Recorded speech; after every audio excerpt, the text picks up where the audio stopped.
Did you know that the homelessness level in America has reached a devastating point, shocking the core of our nation's soil? From last year alone, the number of homeless citizens has skyrocketed by 12%, reaching the highest point since 2007. According to the Department of Housing and Urban Development or HUD report, 653,104 people were considered homeless in 2023, or roughly 1 in 5,000 Americans. Soaring rents and expensive housing prices in U.S. history are triggering a wave of evictions and foreclosures like never before. With the number of homeless citizens growing in every measured year since 2016, what can we do to minimize this crisis? Because the storm is yet to come. For the past 5 years, only 10 states have been able to reduce their homeless populations. As America's housing crisis worsens with rising rents, falling inventory, and inadequate safety net services,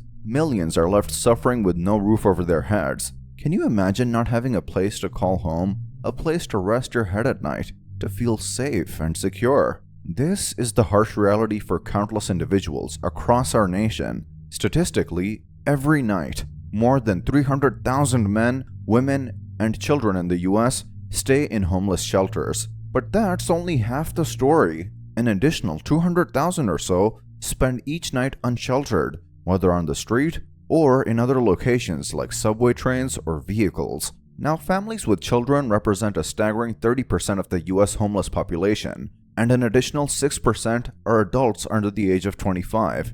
Our nation's future, struggling to survive. But perhaps the most heartbreaking statistic lies in the chronic nature of this crisis. About 20% of homeless people in the US are considered chronically homeless, 66% of whom have no shelter at all. Caught in a vicious cycle, their plight becomes more and more entrenched with each passing day. While the influx of immigrants has led to an increase in homelessness, but is never the leading cause of it, researchers at UC San Francisco conducted the largest survey of homeless people in the last 25 years and found that the primary driver was housing affordability. The overwhelming majority of the homeless population in California, for example, consisted of locals, with 90% of them losing their homes in the very regions where they had already resided. I've never seen availability problems this bad, Sean Donovan, who served as HUD secretary from 2009 to 2014, said. However, the share of homeless persons living in shelters remained roughly the same as in 2022. 6 in 10 individuals without housing received temporary shelter via emergency facilities, transitional housing programs, or local safe havens. The remaining 40% slept in conditions deemed unfit for habitation, such as sidewalks, bus stations, empty buildings, or abandoned vehicles. Unsheltered homelessness rose for the 7th straight year. Particularly alarming was the jump in families experiencing homelessness, whose number rose for the 2nd consecutive year. In 2023, about 15,756 family households experienced homelessness nationwide. These family units accounted for nearly 1/3 or 29% of the total homeless population, a 16% increase over 2022. Fortunately, 91% of unhoused families were sheltered, compared to only 49% of homeless individuals on their own. Now, the situation is getting so bad that tent cities are popping up across public spaces all over the country, including near the US Supreme Court. As reported by the Washington Post, in DC, the encampments grow and shrink. The people in their tents get pushed around, sometimes brutally, such as the time a bulldozer scooped up a tent with a man inside. These encampments are thick on the green pocket parts of Capitol Hill, all around the Supreme Court, the outlet reported. This scene is a growing reality in cities across the United States, big and small, red and blue. Looking at the state rankings, California, New York, Florida, Washington, and Texas had the biggest overall homeless populations, with California and New York alone accounting for 34% of all Americans experiencing homelessness. Aside from being among the country's most populous, these states share several traits that historically contribute to homelessness or attract people without homes. A high cost of living, as in New York, California, Washington, and Oregon, makes affordable housing scarce, while warm weather in Texas and Florida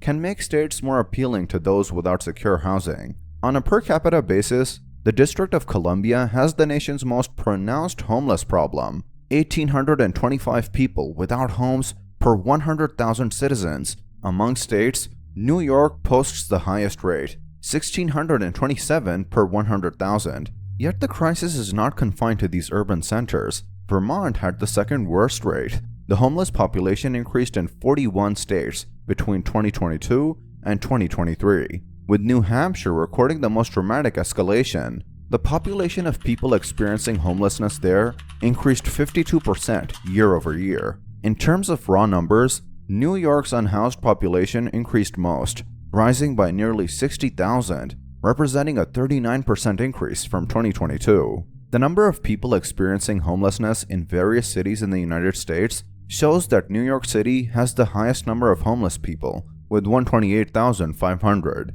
followed by Los Angeles with 91,320. Seattle, San Diego, and Denver round out the top 5 cities with the most homeless people, each with more than 22,000 homeless residents. The number of people experiencing homelessness increased in all types of communities in 2023, with the largest increase being in rural areas, which is 10%. Children without homes in America are a significant concern. There are more than 97,000 unhoused families in the U.S. with at least one child under age 18. Of the 2,620 unhoused children in the U.S., 20,548 are living outside of shelters, and more than 6,000 are totally on their own without guardians.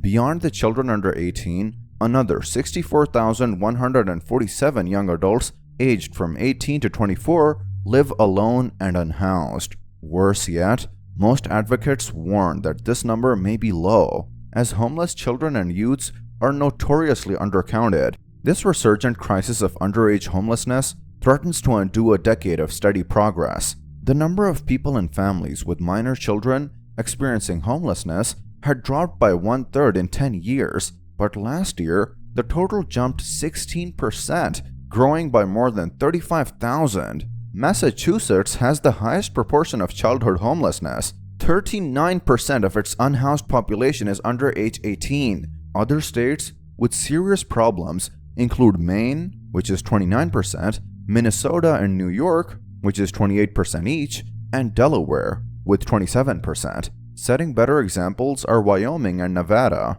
where children comprise less than 10% of their unhoused populations. However, ever since home prices soared to dizzying heights, the U.S. rental market has found itself in a state of utter chaos, a storm that has left countless households struggling to stay afloat.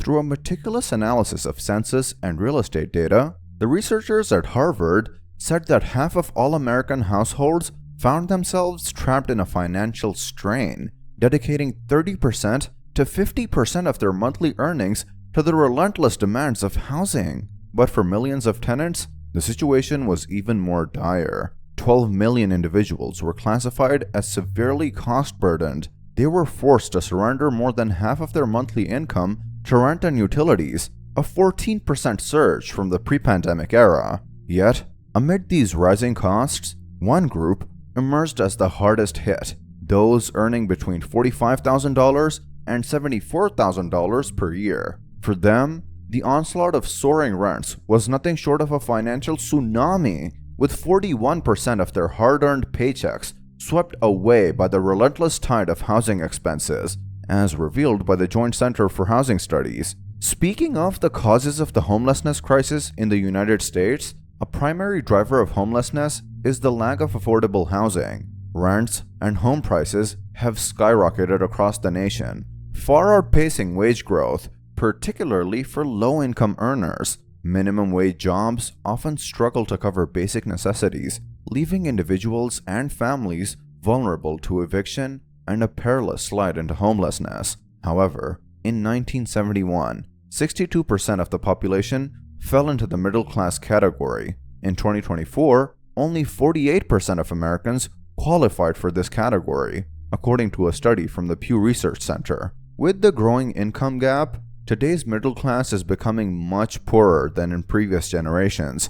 Not only is their purchasing power lower, but it's also much harder for this income group to build wealth through homeownership. Finance expert Jaspreet Singh explains that our economic system keeps some people rich at the expense of everybody else. Beyond the immediate financial strain, poverty plays a significant role. Limited access to quality education and job training restricts opportunities for upward mobility, perpetuating a cycle of poverty and housing insecurity. Mental illness and addiction are often intertwined with homelessness, presenting a complex challenge. Untreated mental health issues can make it difficult to maintain employment, housing, and social relationships, increasing the risk of homelessness. Similarly, addiction can lead to job loss, financial strain, and strained social support networks, pushing individuals toward the streets. However, it's important to recognize that these conditions are often consequences of homelessness itself rather than the sole cause. Despite all this, what is coming next for everyday Americans will be far worse than what we're witnessing now. But what are your views on this? Let's hear your thoughts in the comment section.